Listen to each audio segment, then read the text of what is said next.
Tournant majeur en Russie, le président Vladimir Poutine vient de prendre une décision qui pourrait bouleverser l'équilibre mondial. Quelle est cette annonce choc? Quelles en seront les conséquences? Restez jusqu'à la fin pour tout comprendre sur cette décision historique qui fait déjà trembler la scène internationale. La Russie n'a plus de limite du côté de l'Ukraine. La journée d'aujourd'hui, 12 mars 2025, j'allais dire, a été marquée par une frappe très dure que la Russie a eu à infliger sur un hôtel en Ukraine. Et malheureusement, dans cet hôtel, il y avait des instructeurs, des militaires français, des militaires ukrainiens. Alors on se demande, c'est peut-être pour montrer le chemin futur à Emmanuel Macron, puisque Emmanuel Macron s'érige en chef de guerre désormais. Il est en train de mobiliser, il a même presque mobilisé l'ensemble des chefs d'état-major général des armées de l'OTAN. Emmanuel Macron, qui les demande de produire un plan B pour, dit-il, assurer la garantie sécuritaire de l'Ukraine lorsque le cessez-le-feu sera disponible.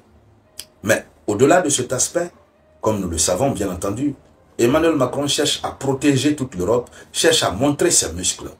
Alors l'hôtel a été visé. Malheureusement, beaucoup de Français sont allés au repos éternel, ainsi que des militaires ukrainiens. Et comme si cela ne suffisait pas, la Russie a aussi ciblé un navire de guerre qui transportait des munitions, mais c'était plein à craquer. Ce navire a été aussi envoyé au repos éternel. Alors, dames et messieurs, dans le cadre de cette vidéoconférence, ce sont de ces éléments du bilan des actes de dévastation que la Russie vient de poser en cette journée du 12 mars 2025 que nous allons parler. Mais avant de continuer, comme d'habitude, vous le savez, je vous demande de partager cette vidéoconférence. Il faut la partager au maximum dans tous les groupes. Et pour tous ceux qui ne sont pas encore abonnés, veuillez vous abonner. Partagez la vidéoconférence tant que vous pouvez. C'est de cela qu'il s'agit. Voilà. Alors, allons-y donc dans les profondeurs. Oui. L'armée russe elle-même, selon l'information officielle, c'est l'armée russe elle-même qui procède à l'annonce. L'armée russe dit avoir lancé une frappe massive de missiles sur un hôtel où se trouvaient des volontaires français et des militaires ukrainiens. Dans cet hôtel, l'hôtel se trouve à Druzhba. Hein? Le nom de l'hôtel c'est Druzhba, dans la région de Kryvyi Rog. Alors, il se préparait, les soldats, les volontaires français et les soldats ukrainiens étaient en train de se préparer pour un déploiement dans la région de Kursk. Puisque actuellement, dans la région de Kursk, la Russie est en train de procéder au nettoyage. Il est en train de procéder au dernier nettoyage. Nous avons vu l'actualité ces dernières heures où nous avons vu des soldats ukrainiens qui ont décidé de venir se rendre. Nous avons vu combien de localités, aussi rapidement que possible, la Russie a pu récupérer. Et donc, vu la situation, l'Ukraine et l'OTAN ont décidé d'envoyer des renforts du côté de Kursk. Et c'est là où ces renforts étaient en train de se préparer que la Russie a envoyé Iskander. Vous connaissez Iskander déjà, hein, le missile sublimissime russe qui agit à la satisfaction totale de Vladimir Poutine. C'est-à-dire c'est un missile qui ne laisse rien derrière lui. Lorsqu'il est envoyé, quand il arrive, il atteint évidemment sa cible. Alors donc, l'information est donnée par le président de la commission de la Chambre civile russe pour la souveraineté. C'est lui qui donne l'information. Alors, ce qu'il faut dire, c'est que les forces russes ont aussi frappé un navire transportant des munitions destinées à l'armée ukrainienne. Déjà que l'armée ukrainienne n'a même plus de munitions, et chaque jour que Dieu fait, dans tous les points cardinaux que nous connaissons, les 4 points cardinaux, y compris le centre, y compris d'autres contrées géographiques, d'autres localités, chaque jour que Dieu fait, des dépôts de munitions sont détruits par l'armée russe. Mais, cette fois-ci, c'est une cargaison, des conteneurs qui étaient dans un navire de guerre, dans un grand bateau. Alors, la Russie a reçu les coordonnées, la Russie a ciblé et puis la Russie a envoyé. Et donc, ce qu'il faut retenir, c'est que aussi, parallèlement, l'Ukraine est en train d'envoyer du côté de la Russie.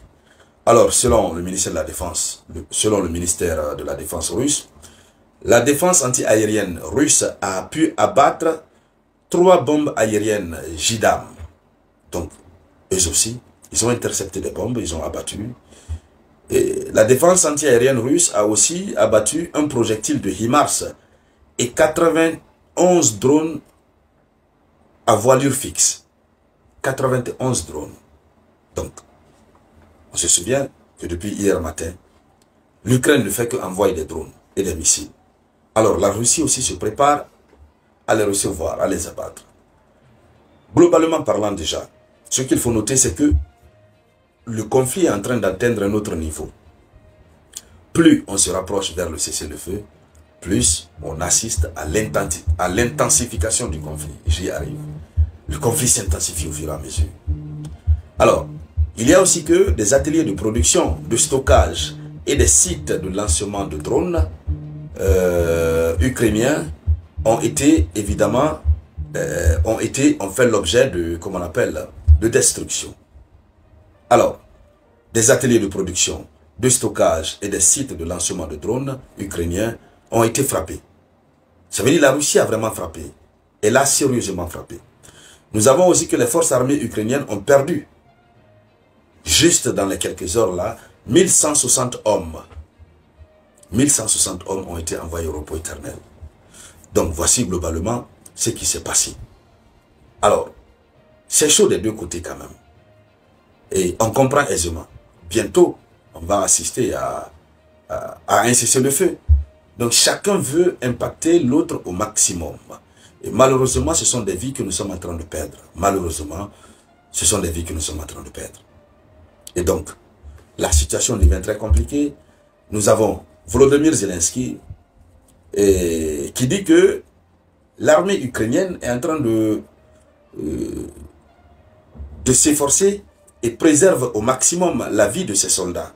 Dans la région, l'oblast de Kursk, il dit qu'ils sont en train de se battre pour préserver la vie des soldats ukrainiens. La décision prise par Vladimir Poutine aujourd'hui pourrait bien redéfinir l'équilibre géopolitique mondial. Qu'il s'agisse d'un choix stratégique, d'un message fort envoyé aux puissances occidentales ou d'un tournant décisif pour la Russie, une chose est sûre, les alliés et adversaires vont devoir s'adapter à cette nouvelle réalité. Mais jusqu'où cela peut-il aller? Dites-nous en commentaire ce que vous en pensez. Et surtout, restez connectés, abonnez-vous et activez la cloche pour ne rien manquer des prochaines mises à jour sur ce dossier brûlant.